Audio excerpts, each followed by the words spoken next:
Bumi Sujaya.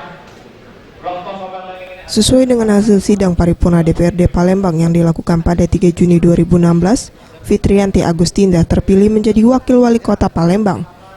Meski demikian, Fitriyanti Agustinda belum dilantik, sebab DPRD Palembang sedang menunggu waktu untuk melakukan pelantikan.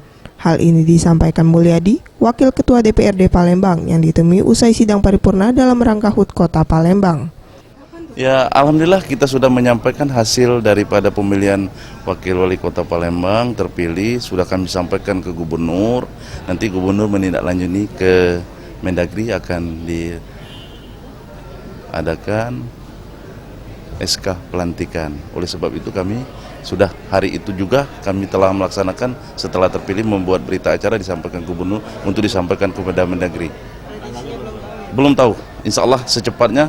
Mungkin besok, mungkin lusa, tidak tahu. Atau sebelum Lebaran, nanti kalaupun itu keluar akan disampaikan kepada kami. DPRD Palembang sudah menyampaikan ke Gubernur Sumsel terkait nama Wakil Wali Kota Palembang terpilih. Kemudian akan ditindaklanjuti ke Kemendagri sehingga SK Wakil Wali Kota terpilih keluar. Mega Dwi Handayani, Gusti Putu Sumertayasa, Sriwijaya TV.